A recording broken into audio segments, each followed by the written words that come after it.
I feel caught in the middle between my husband and my son. My son's 22, and he is mad at his dad, and the relationship has been strained for a while. But since my son moved out about 4 or 5 months ago, he basically wants to go no contact and has really been not communicating with my husband at all.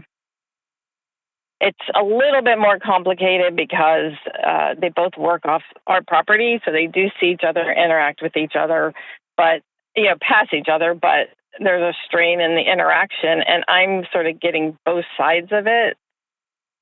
Who's and I right? don't want to be Who's caught right? in the middle. Honestly, I can see both of their sides. Okay. I have compassion for my son because I do understand that he needed more from his dad than his dad gave him. But I do understand that my husband's tried really hard. Yeah. And wants to make it better, wants to make wrongs right. And I really honestly see both of their sides, which is so tough. But I don't support no contact. I do want my son to work through it. What brought your son to such a drastic boundary? Well, he's really pissed at him for what? What was the thing that happened? I feel like it was a combination of things that happened, and then when he moved out of the house, it was sort of just easier not to have to deal with it. He's mad at him because when he was growing up, my husband definitely was a yeller. So, he would come home and yell. That doesn't work for anybody, and that causes a lot of resentment. He's mad at him for how he treated me, for yelling and stuff like that.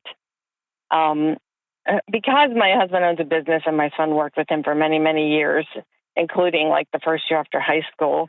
And he would be, stern and yelling at the crew. And then my son would be there. That would be embarrassing for him. And, he wanted his dad just to behave better. Sure. So why does your son keep showing up in his, working at the same place? If he wants to be a grown man and cut ties, why doesn't he be a grown man and cut ties?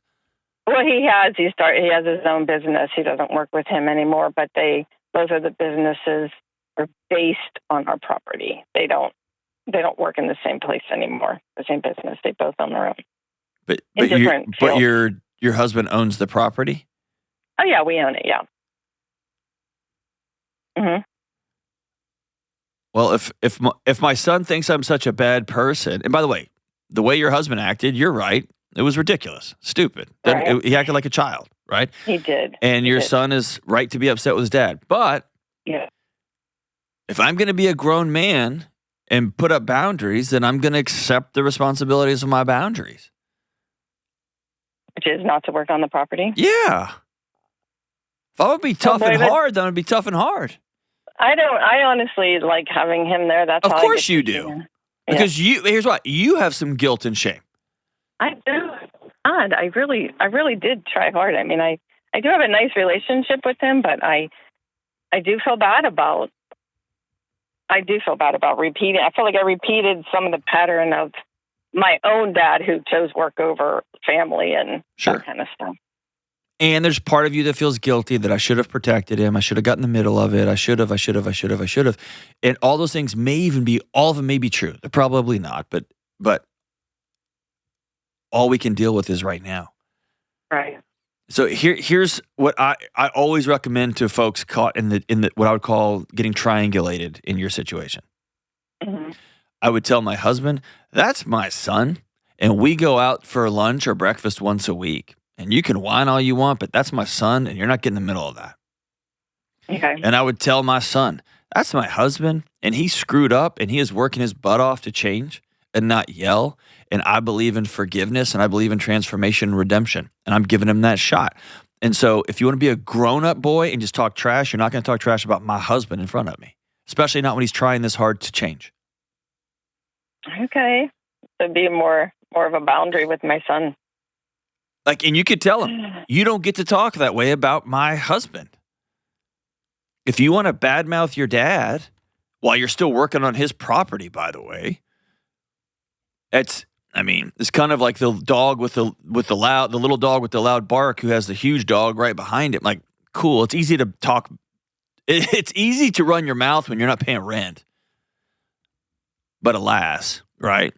Yeah. But you don't get to talk bad about my husband. He screwed up. It should have been different. It wasn't, and you have a choice now. Do you want to be a part of making it better, or do you want to go do your own thing? You're 22 years old.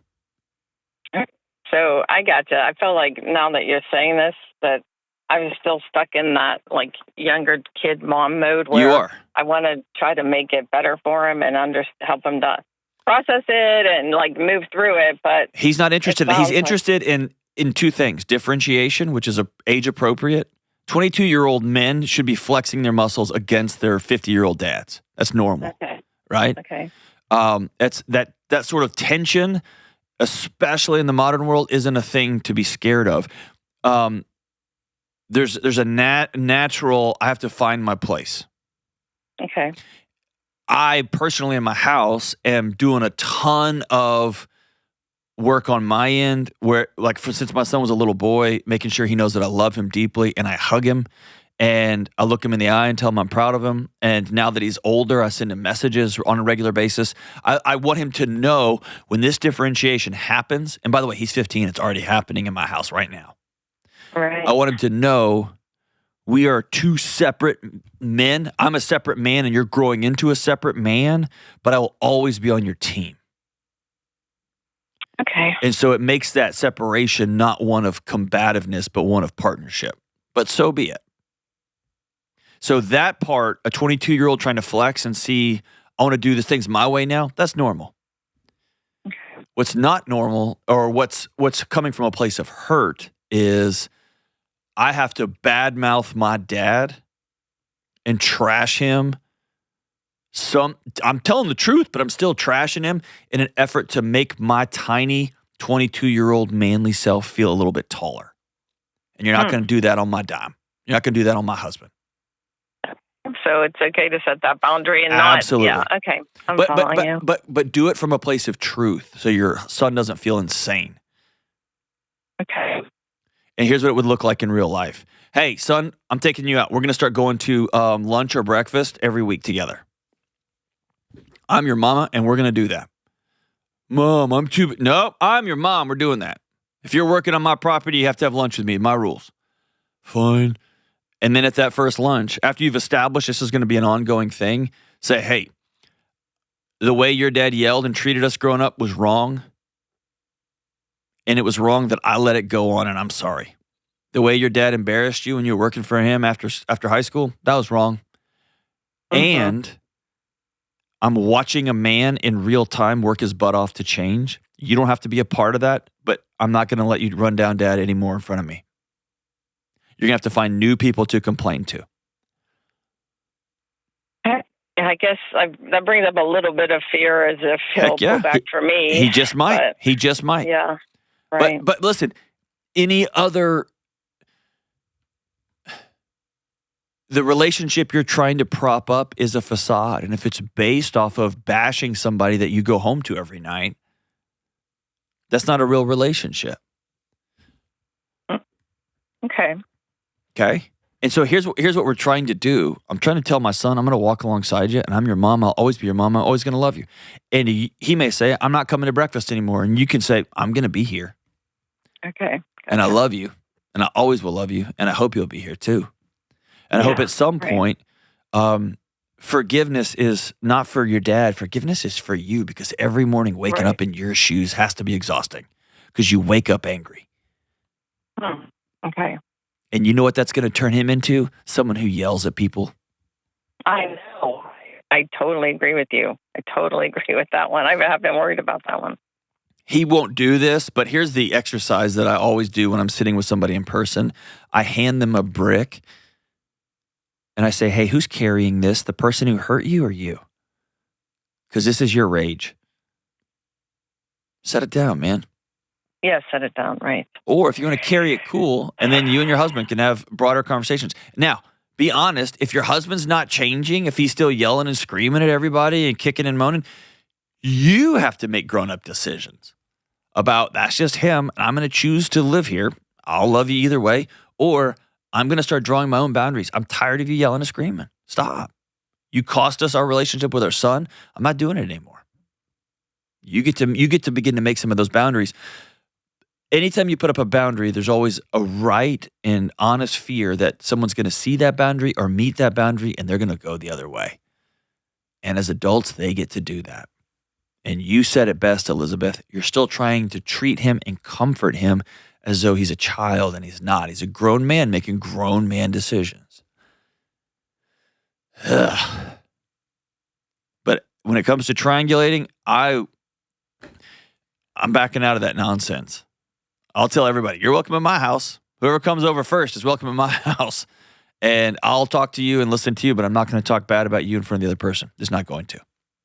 It's the best way to keep yourself whole and good. And by the way, it's the best way to preserve that relationship over time for everyone. Thank you so much for the call, Elizabeth. You're awesome. Time for that 22-year-old to find out the full weight of the responsibilities he's asking for. And can I just say kudos to your husband for saying, you know what, I did this wrong.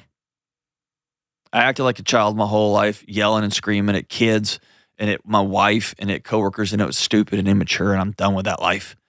And I'm going to grow up. Good for him. It's how legacies change, man. It's how legacies change. I'm all about redemption.